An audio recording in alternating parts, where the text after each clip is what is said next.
Thank you for spending time with me, Graham Bell. Across the sea, I'm in Australia. Where are you?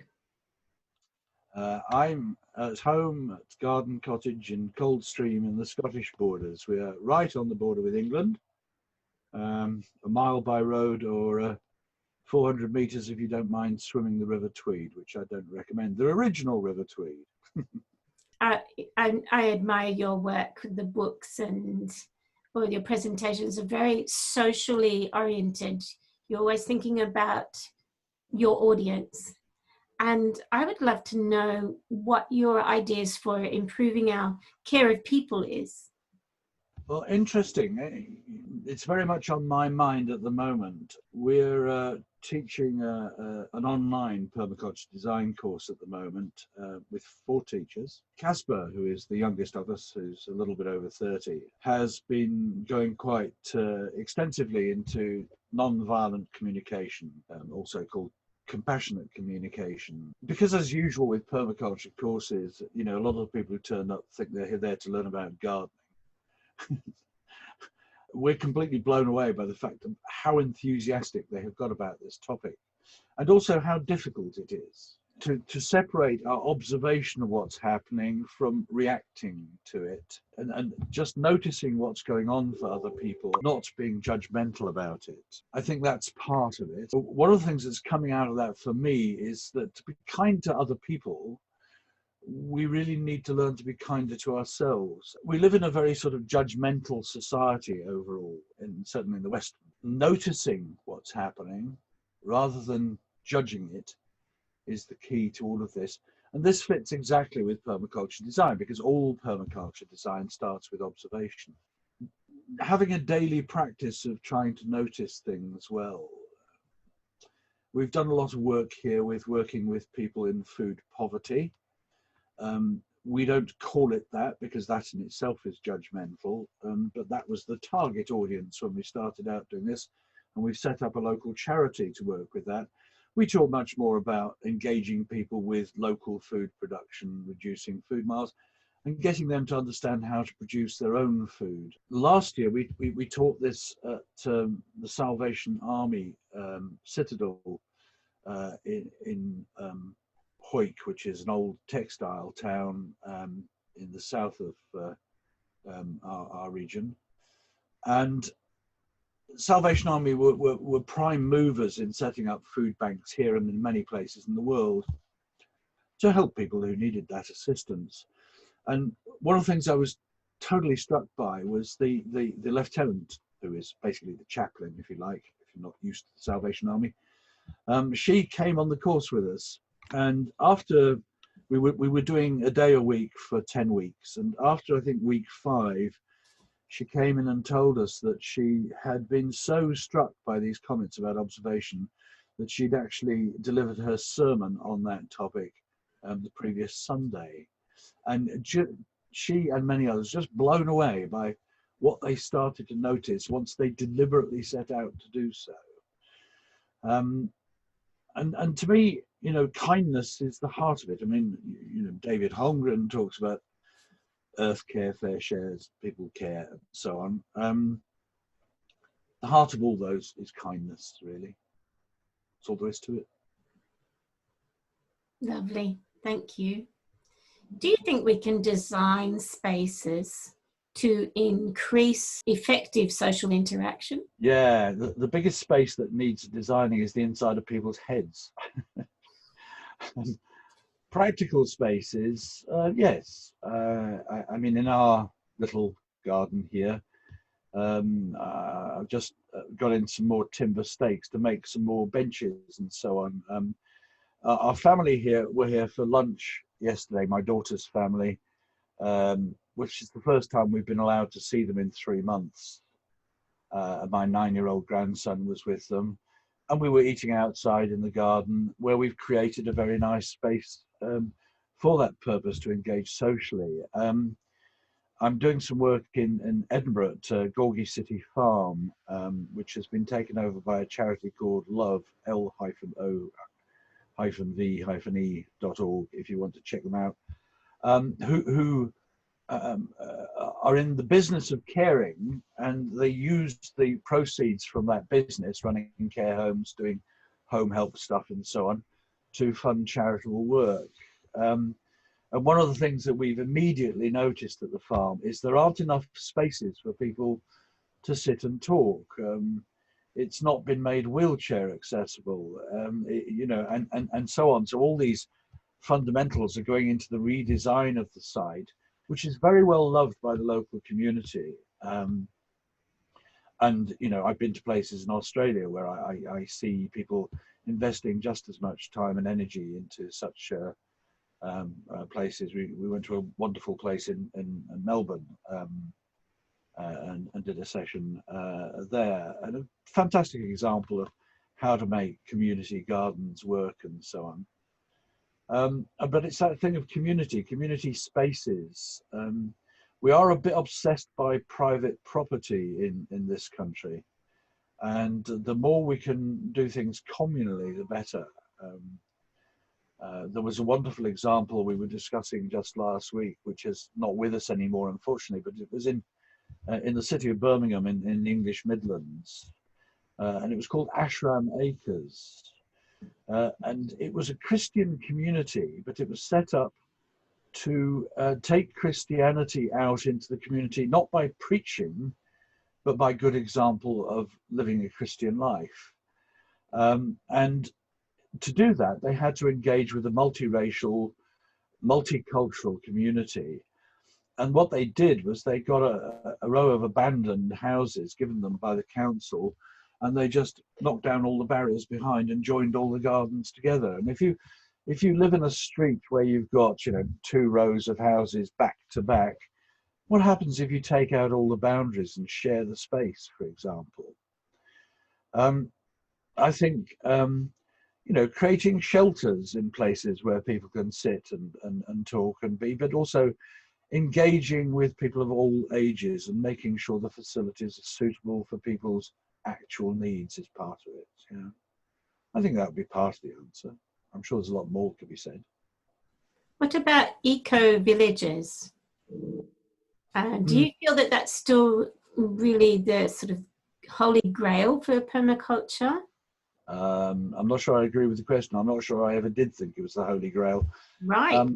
So what is it about an eco-village that is not... I've been engaged with various eco-villages over time.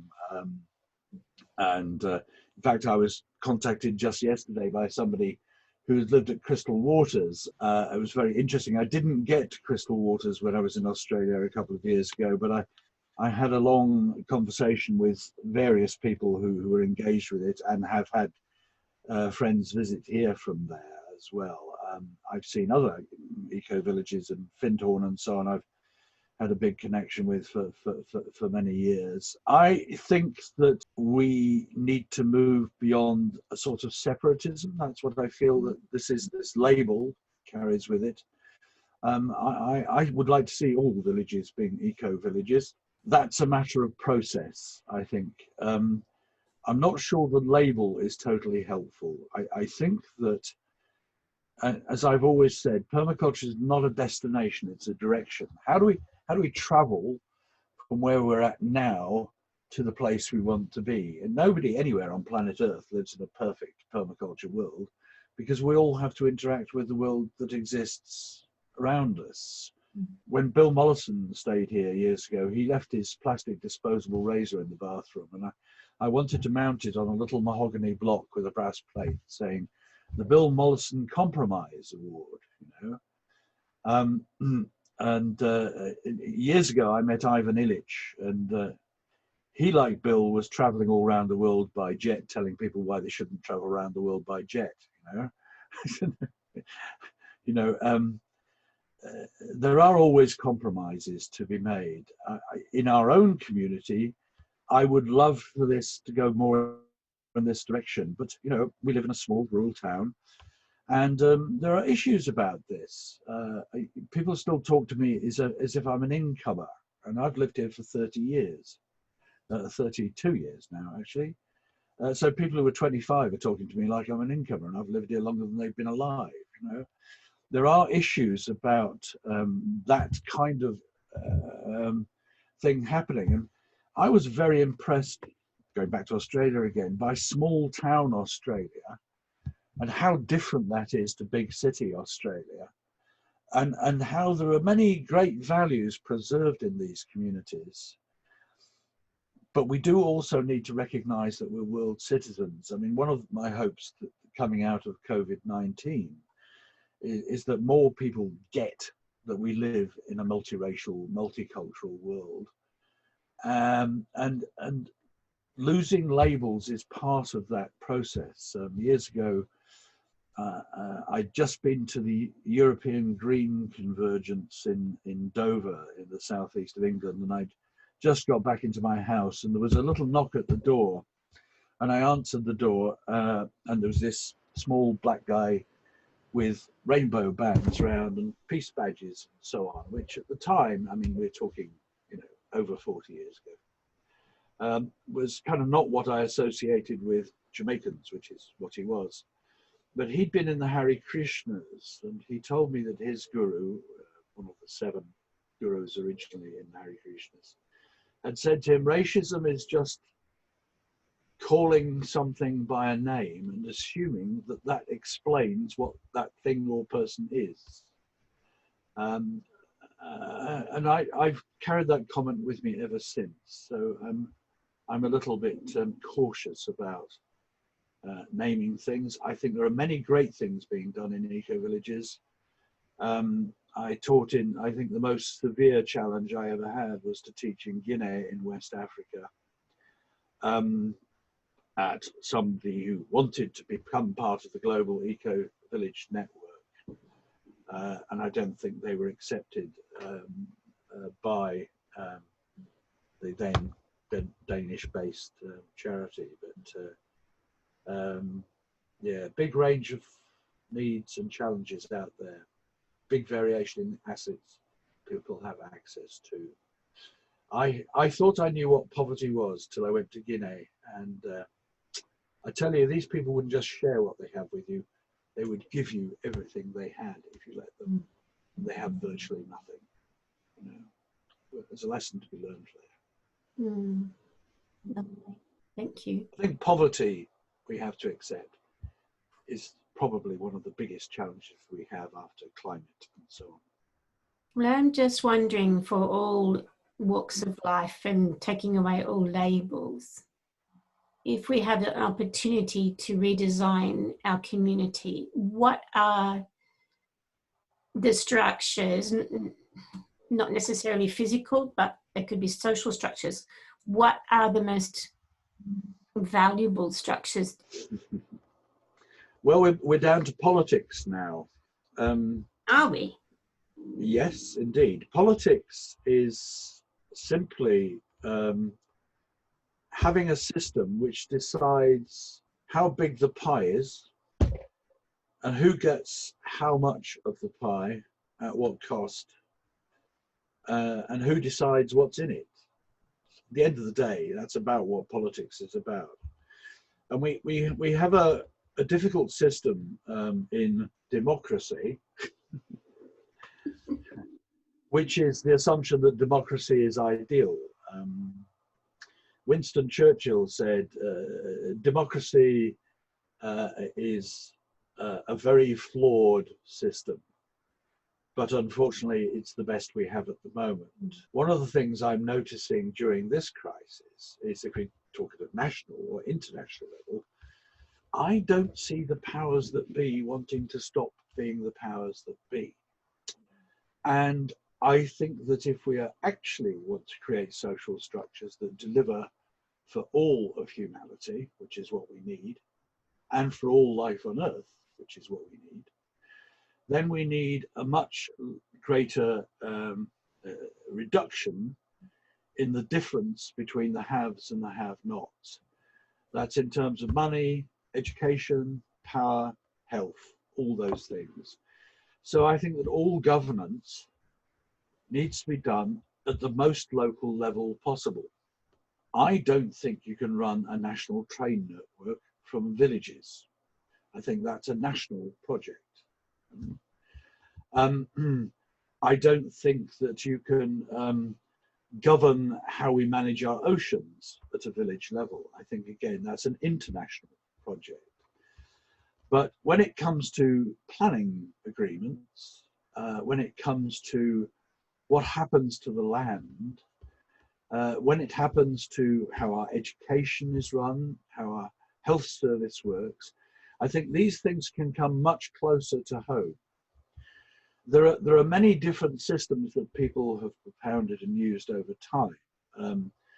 There's a growing interest in sociocracy in the permaculture movement. I'm afraid too many people who give lip service to sociocracy don't actually practice it in the detail. But I think it does offer a way forward. The difference between sociocracy and many of these other projects is it doesn't propose consensus. It proposes that we make decisions when we agree enough not to disagree anymore. So we accept that we don't all agree about everything, which is probably a little more sensible than expecting people to concur when they don't. I think the other problem we have with our existing social structures is that they are by and large very hierarchical. So who says that you can only vote at 18?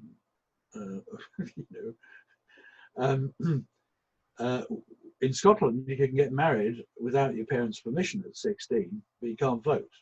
You can join the army at 16, but you can't vote.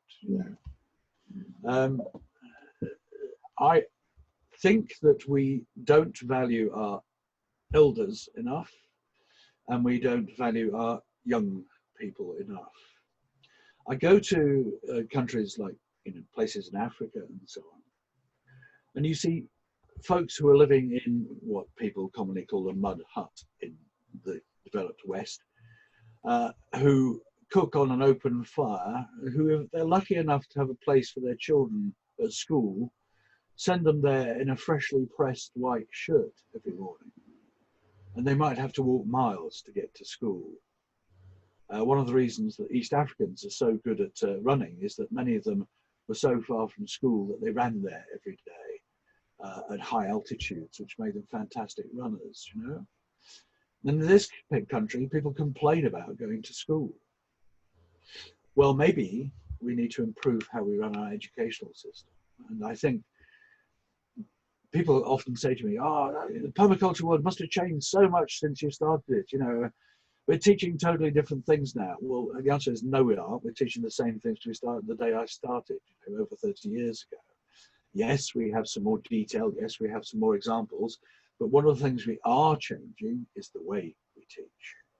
And it's about treating everybody in the room as if they already know lots, which they do. And rather than talking at people, speaking with them. The more you can get your students to teach the course for you, the more successful you've been. So it's this, I very much believe we need a different standard of education, and we need to make sure that however we are governed, it includes people from every aspect of our society and that people are listened to. And that slows things down, listening to people. I'm still listening. Oh, very good. And it's hard work listening to people, Mm. It's easy to hear people. It's difficult to listen to, because especially in British English has this par excellence, to go into the French. People not saying what they mean. I've been part of a program for some years which introduces executives to new environments when they move abroad. So I get to speak with people who are moving to Scotland or England, people coming from all over the world, United States, India, Uzbekistan, wherever you like, France, speaking amazingly good English. and they come here and haven't got a clue what's going on. Mm. Because British English is a very subtle form of communication. It's riven with its history of class divisiveness, of racism, of many other things. And you're supposed to be polite all the time. You can't go into a supermarket in Britain without at least 8 people saying sorry to you as you go around. You know? And actually, if somebody bumps into you in the supermarket, you say sorry to them. You know, and it's very difficult for people to get through this sort of miasma of language in a direct way. I mean, I love doing business with Americans because they say what they mean. They're usually polite about it. It's great doing business with Australians because they usually say what they mean and they're not always polite about it. But at least you know where you stand. You know? So part of any kind of improvement in how we govern ourselves has to be an agreement about how we use language. And that's back to kindness. You know, it's, if you don't understand what somebody says, it has to be all right to say so, and it has to be welcomed.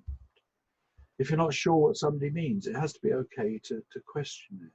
And we speak on different levels. Again, it's this contrast between fact and feelings and so on. I mean, a lot of the time when we're teaching permaculture with the people I work with, we are talking about how we think and how we communicate.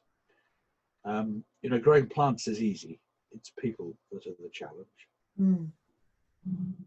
Exactly. Thank you. Is there anything you'd like to ask me? Well, what's the point of this project? That would be good to know. Well, last year I would like to harvest the wisdom of the elders in the permaculture community. And I went to visit Judith Collins, who wrote one of the first books the first book in Australia on companion plants. And they work differently in Australia than they would do in other countries and other soil types. So I really valued that interview, and could you believe it? That entire site is now gone. So I went to see her a year ago, and it suffered from what we call a firestorm. It got the pyrocumulus in January, maybe December, sorry, just last year. And it was gone within half a day, completely burnt to the ground.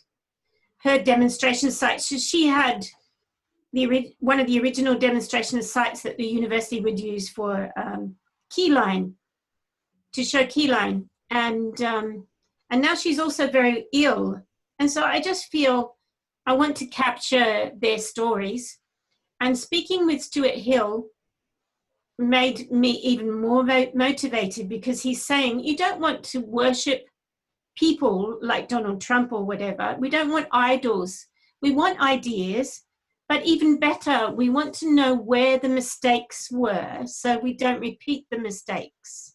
So we need to listen to the elders who are prepared with their great wisdom to have the humility to talk about their mistakes, so that we can see where they've come from and not just see how great they are.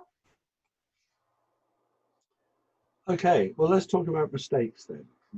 Yeah, I mean, if you're happy to. Oh, I'm always happy, except when I'm not.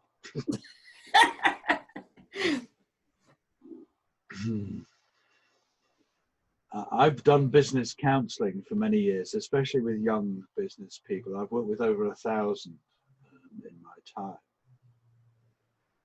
Setting up all kinds of businesses. I worked for the Prince's Trust for a while, who work internationally, helping young people get into enterprise. One day when I finished that job, somebody said to me, "How do you get young people to do what you want?" Well, I just felt about laughing. I mean, it's not about, well, nobody gets any young person to do what they want. Nobody gets anybody else to do what they want, whatever their age, really. It's about helping them to do what they want, and that's quite a different process. I suppose one of the big learnings for me in that is I worry about people who don't make mistakes. You know, when I look at the business support I was giving, I always said to people say, well, what's your advice on X, Y, Z? And I would say, I don't give advice. The only one piece of advice I give is never give advice. What I can do is I can help you to see alternative points of view. I can give you contacts. I can give you sources of information, suppliers, where to find out data that you need, and some suggestions about process, you know. But you have to find your own way. And they're saying, you know, permaculture is just common sense. It's not common enough. Well, what we're trying to do is shortcut that process. Hopefully, over a lifetime, we acquire some common sense. But you don't really want to wait till you're in your late 60s, like me, before you acquire common sense. And as a young man, I think the biggest mistake I made was I didn't listen to people who wanted to help me because they were trying to give me advice, and I was very resistant to that. I could have saved myself a lot of mistakes and a lot of hassle along the way had I listened better then.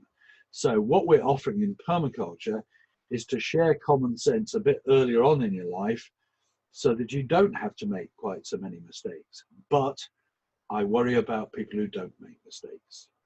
Because if you don't make mistakes, you're not trying to do anything new. And if you try to do something new, you will inevitably make mistakes.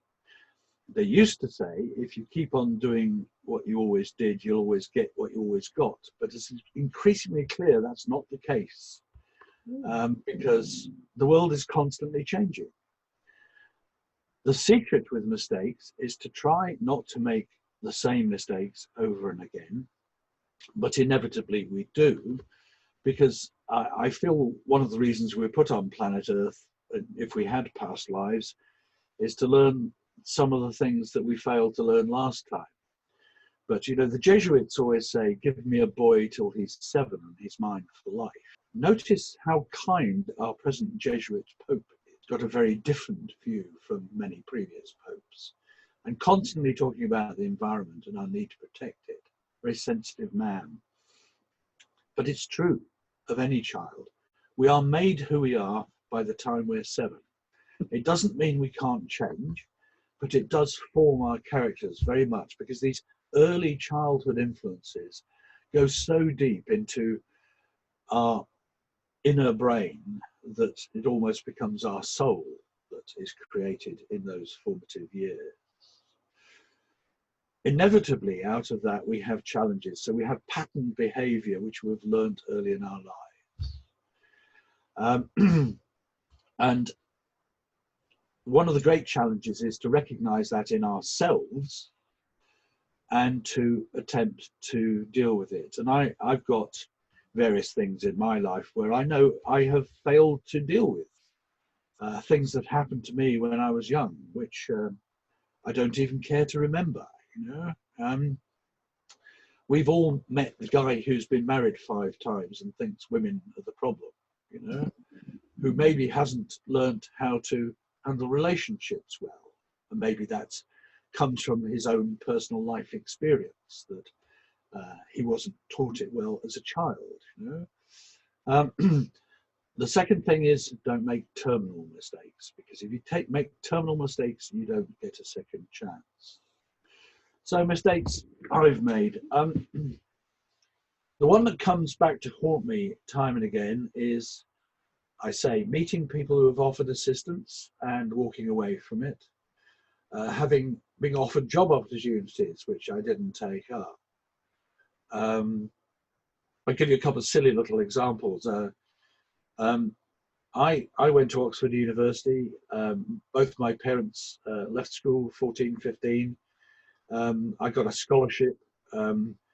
My parents' generation were passionate that education was the way to take your child forward.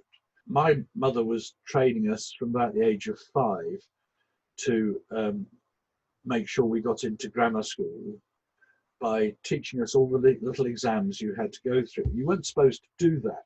When I took the 11 plus, as it used to be called, which was the exam you did at primary school to determine which grade of secondary school you went to.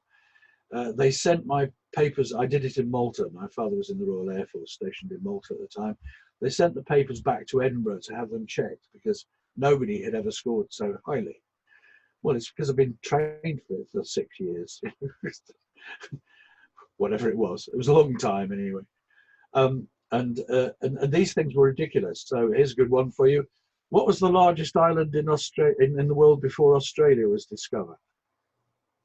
Oh, it is a good question. The answer is... Do you mean according to Western knowledge? Okay. And no, not before the continental shifts. No, you're going in the wrong direction. The answer is Australia. Right. I'm thinking Gondwana land, like I'm just thinking. This is the kind of thing they were testing, you see, your ability to think differently and all that, you know. I got that one in my 11 plus, and I got it right because I'd had it about 3 years previously in a test paper, you know. I was led down this pathway that education, in a conventional Western sense, was the goose that laid the golden egg.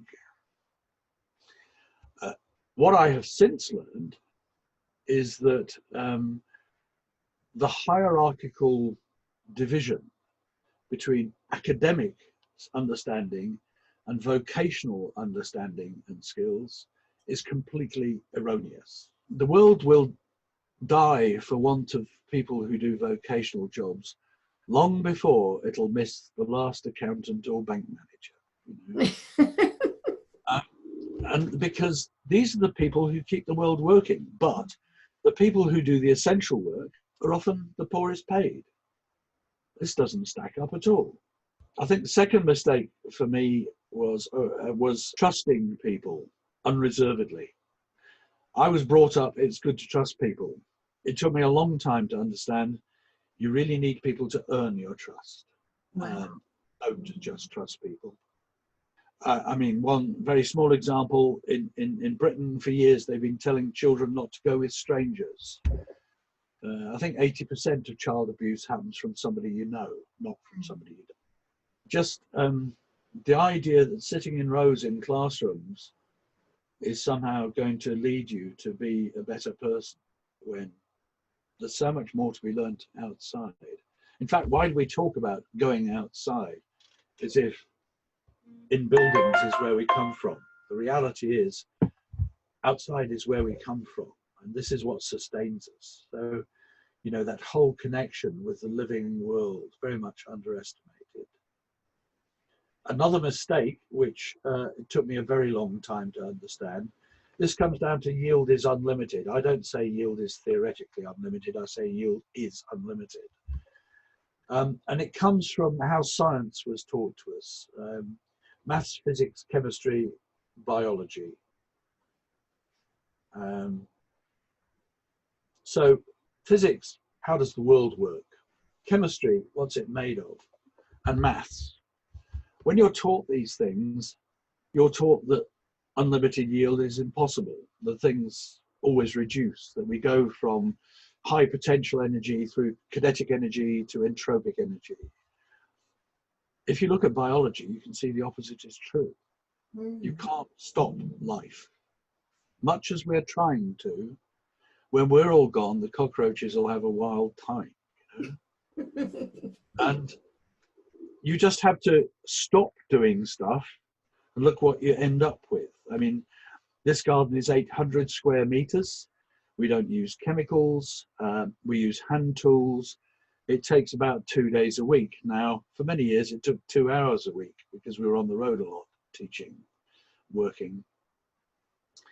The yield rate here is 16 tons a hectare, plus, until this year when I sold it off, 500 trees a year, 5,000 plants a year in a nursery to sell, plus a teaching space, plus a soft living room for the family, half our energy needs through firewood and solar panels. And I could think of more things. the very best farmers around here on grade 1 agricultural land, which this isn't, with all their John Deere tractors starting at £500,000, and all their chemicals, not one of them gets over 8 tons a hectare, which is half what we're getting here. Of course, this needs people. People need meaningful work. There are lots of things that farmers have done very well historically here since the Second World War, but they've got to stop doing what they're doing now, or we're all stuffed, basically. And they're gradually waking up to that fact. And farming has the highest suicide rate of any profession in the world. So I wish I'd known that much earlier in my life, and I might have taken a different career. I've had a magnificent career in the sense of careering from place to place. I've done so many different jobs in my life, it's just not true. Somebody was asking me about something to do with business advice not long ago, and I said, I think I know about most things apart from shipbuilding. And then somebody rang me up the next day and asked me for advice on his yacht building business near here, which I didn't do in the end, but you know. So I've got a head full of useless knowledge, but you never know when it might be useful. I wish I had learnt not to react to things much sooner in my life, and I'm still trying to learn it. That pause, a sort of Buddhist pause of, you know, don't respond unless it's necessary or kind. I could have learned that a lot earlier. Thank you so much for sharing that with me. And I hope that it rings a bell like it does with me. I'm sure it will with many other people. So I want to thank you so much for sharing so much today, your time, your wisdom, and your honesty. Wish you a long and happy life. Yeah. Thank you. Thank you.